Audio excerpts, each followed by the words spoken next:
بسم اللہ الرحمن الرحیم۔ السلام علیکم۔ اللہم صلی اللہ محمد کما تحب و ترضی لہ۔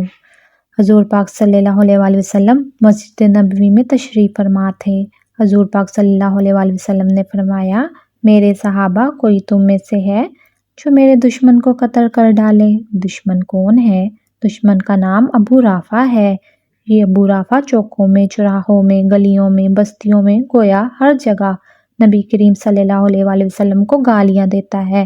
جب حضور پاک صلی اللہ علیہ وآلہ وسلم کو پتہ چلا تو حضور پاک صلی اللہ علیہ وآلہ وسلم نے فرمایا کہ اے صحابیو، کوئی تم میں سے ایسا کوئی ہے جو ابو رافع کو قتل کر کے جنت حاصل کرے؟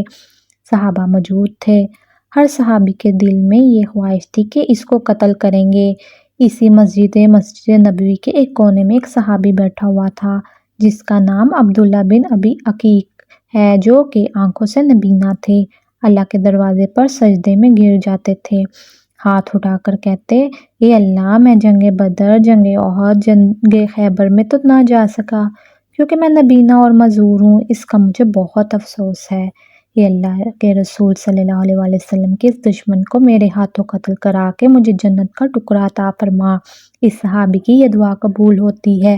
حضرت عبداللہ بن ابی عقیق مسجد سے باہر آئے اور گھر چلے گئے۔ گھر آ کر ایک خنجر لی اور اپنی قمیض میں چھپا لیا اور ابو رافع کی محل کی تلاش میں نکلا۔ ایک میل باہر اس کے محل کے دروازے پر پہنچ گیا۔ دروازے پر دربان کھڑا تھا۔ اس نے پوچھا کہ ابو رافع کب آئے گا؟ میں اس سے ملنا چاہتا ہوں۔ دربان نے دیکھا کہ اس کی آنکھوں سے یہ تو نابینا ہے، کوئی سوال ہی ہوگا، ابو رافع سے سوال کرے گا۔ اس نے دربار سے دروازہ کھول دیا۔ چنانچہ عبداللہ بن ابی عقیق اندر تشریف لائے اور ایک کونے میں بیٹھ گئے۔ شام ہو چکی تھی، اب تک سردار نہیں آیا تھا۔ عبداللہ بن ابی عقیق نے دربار کے کسی شخص سے پوچھا کہ سردار کب آئے گا؟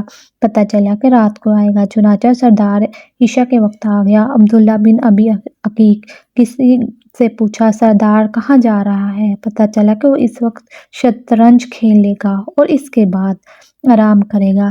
ادھر یہ صحابی رسول حضرت عبداللہ بن ابی عقیق مکان کے بالا خانے پر چڑھ گیا جہاں سردار شطرنج کھیل رہا تھا۔ چنانچہ ابو رافع شطرنج کھیلنے کے بعد اپنے بالا خانے میں چلا گیا۔ وہاں جا کر بیٹھ گیا اور کسی نے کہا، یہ سوالی ہے، شاید مانگنے والا ہے۔ اس وجہ سے کسی نے کوئی توجہ نہ دی۔ آدھی رات ہو چکی تھی، اندھیرا چھا چکا تھا، دربار کے سارے لوگ سو چکے تھے۔ اس صحابی رسول عبداللہ بن ابی عقیق نے اندازہ لگایا کہ سردار کہاں سوتا ہے۔ جس کمرے میں سردار سوتا تھا اس کمرے کے کونے میں جا کر بیٹھ گیا۔ تھوڑی دیر بعد جب خراٹوں کی آواز آئی تو اس صحابی رسول نے خنجر جو تھا قمیض کے نیچے سے نکالا جہاں سے خراٹوں کی آواز آ رہی تھی، بسم اللہ پڑھا اور خنجر اس کے سینے میں پوست کر دیا۔ ابو رافع یہودی کی ایک چیخ نکلی تو دوسرا وار کیا، پھر تیسرا وار کیا۔ خون بہتا ہوا اس کے قریب آ گیا۔ اس نے سوچا کہ اب یہ مر چکا ہے، اس لیے خون بہہ رہا ہے۔ اس کو قتل کرنے کے بعد عبداللہ بن ابی عقیق بالائے خانہ سے باہر آیا اور محل کی دیوار کے اوپر چڑھ کر بیٹھ گیا۔ دل میں خیال آیا کہ شاید نبی کریم صلی اللہ علیہ وآلہ وسلم کا دشمن زندہ ہو اور یہ زندہ بچ گیا تو مجھے جنت نہیں ملے گی۔ اب یہ دیوار پر اس نیت کی وجہ سے بیٹھ گئے کہ جب تک محل سے آواز نہ آئے کہ ابو رافع قتل ہو چکا ہے، اس وقت تک میں نیچے چھلانگ نہیں لگاؤں گا۔ آدھی رات کا وقت تھا۔ ایک آدمی نے تہجد کے وقت اعلان کیا، اوے لوگو، سردار ابو رافع قتل ہو چکا ہے۔ جب عبداللہ بن ابی عقیق نے یہ خبر سنی، اسی وقت چھلانگ لگا دی جس کی وجہ سے ان کا پاؤں ٹوٹ گیا۔ لیکن ٹوٹی ہوئی ٹانگ کے ساتھ یہ صحابی رسول مدینہ کی طرف چلا۔ آہستہ آہستہ مدینہ پہنچ گیا۔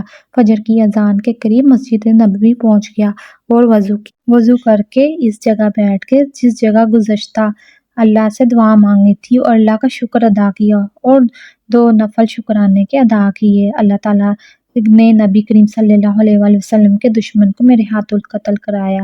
صحابی رسول نے نماز جماعت کے ساتھ پڑھی۔ نماز کے بعد رسول پاک صلی اللہ علیہ وآلہ وسلم مصلی پر بیٹھے ہیں۔ پیغمبر کو کسی نے بتایا کہ ابو رافع یہودی کو قتل کر دیا گیا۔ تھوڑی دیر گزری تھی کہ آسمان سے جبرائیل امین پیغمبر پر وحی لے کر آئے اور فرمایا، اے اللہ کے نبی، آج رات آپ کا دشمن قتل کر دیا گیا۔ حضور پاک صلی اللہ علیہ وسلم نے پوچھا کس نے قتل کیا؟ آپ کو بتایا گیا کہ وہ کونے میں جو نبینا صحابی عبداللہ بن عقیق بیٹھے ہیں نا، اس نے دشمن کو قتل کر کے جنت حاصل کر لی ہے۔ حضور پاک صلی اللہ علیہ وسلم نے لوگوں کو مخاطب ہو کر فرمایا، لوگوں عبداللہ بن ابی عقیق پر جنت واجب ہو چکی ہے۔ حضور پاک صلی اللہ علیہ وسلم نے عبداللہ بن عقیق کو بلایا۔ جب عبداللہ آ گئے تو حضور پاک صلی اللہ علیہ وسلم نے پوچھا، اے عبداللہ تو نے قتل کیا ہے؟ فرمایا، اے اللہ کے نبی میری دعا قبول ہوئی ہے۔ فرمایا، یا رسول اللہ میری ٹانگ ٹوٹ گئی ہے۔ حضور پاک صلی اللہ علیہ وسلم نے فرمایا، ٹانگ قریب کرو۔ حضور پاک صلی اللہ علیہ وسلم نے اپنا لباب نبوت عبداللہ بن ابی عقیق کی ٹانگ پر لگا دیا اور ٹانگ بالکل ٹھیک ہو گئی۔ عبداللہ بن ابی عقیق کہتے ہیں، جب تک میری ٹانگ پر نبی کا لباب لگا تو ٹانگ ایسی ہوگی جیسے کبھی ٹوٹی ہی نہیں تھی۔ سبحان اللہ! بے شک جو انسان نیکی کا کام اخلاص سے کرتا ہے تو اللہ کی مدد بھی اس کے ساتھ ہوتی ہے۔ اسی طرح صحابہ صفت اور حیلہ سازی قرآن کی سب سے خوفناک قرآن مجید میں بیان کردہ واقعات میں قصص میں سے ایک ہے۔ یہ صحابہ صفت کی کہانی، اگر آپ اس کہانی کو آج کے دور میں ذہنیت کے ساتھ سمجھنے کی کوشش کریں تو آپ کو شاید لگے کہ انہوں نے کوئی بڑا جرم نہیں کیا تھا۔ اللہ تعالیٰ نے اس کو حکم دیا تھا کہ وہ ہفتے کے دن مچھلی شکار نہ کریں، جو دن اللہ تعالیٰ نے اپنی عبادت کے لیے مخصوص کیا تھا، لیکن ہوا یہ کہ ہفتے کے دوران مچھلیاں غائب ہو جاتی تھی اور صرف ہفتے کے ہی دن پانی کی سطح پر نظر آتی تھی۔ اور جو انہوں نے کیا وہ یہ تھا کہ انہوں نے ہفتے کے دن شکار نہیں کیا جو ان پر حرام تھا، بلکہ وہ صرف جمعہ کی رات کو اپنے جال پانی میں ڈالتے تھے اور اتوار کی صبح ان کو نکال لیتے تھے۔ یقیناً ان کے پاس کچھ علماء ہوں گے جنہوں نے انہیں کہا ہوگا کہ جب تک تم ہفتے کے دن جال نہیں ڈال رہے اور نہ ہی اس دن نکال رہے ہو تو یہ جائز ہے۔ اگر آپ آج کے دور کی عقل سے سوچیں تو آپ کو شاید لگے کہ انہوں نے کوئی بڑا گناہ نہیں کیا، لیکن اللہ تعالیٰ ان پر غضبناک ہوا، ان پر لعنت بھیجی، انہیں اپنی رحمت سے خارج کر دیا اور انہیں بندر بنا دیا۔ یہ سب اس لیے ہوا کیونکہ انہوں نے اللہ تعالیٰ کے حکامات کو دھوکہ دیا تھا، حیلہ سازی اور اس کے حکم سے بچنے کی کوشش کی تھی۔ آج ہم میں سے کتنے لوگ اللہ کے واضح اور صریح احکامات کے ساتھ چالاکی اور حیلہ بازی کی ذہنیت رکھتے ہیں؟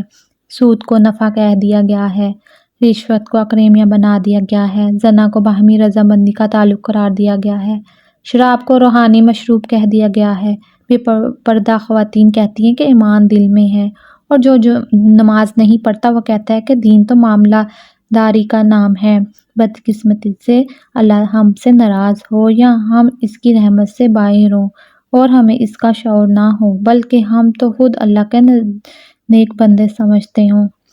کیا وقت نہیں آ گیا کہ ہم اپنے رب کے ساتھ ایسا معاملہ کریں جیسے وہ عظیم رب ہے جو حکم دیتا ہے اس کی اطاعت کی جاتی ہے؟ اللہ تعالیٰ فرماتا ہے، تمہیں کیا ہو گیا ہے؟ کیا تم اللہ کی عظمت کا احترام نہیں کرتے؟ اور فرماتا ہے کہ اور انہوں نے اللہ کی قدر جیسی کرنی چاہیے تھی نہیں کی۔ اللہ فرماتا ہے، اگر وہ کرتے جو انہیں نصیحت کی جاتی ہے تو یہ ان کے لیے بہتر ہوتا۔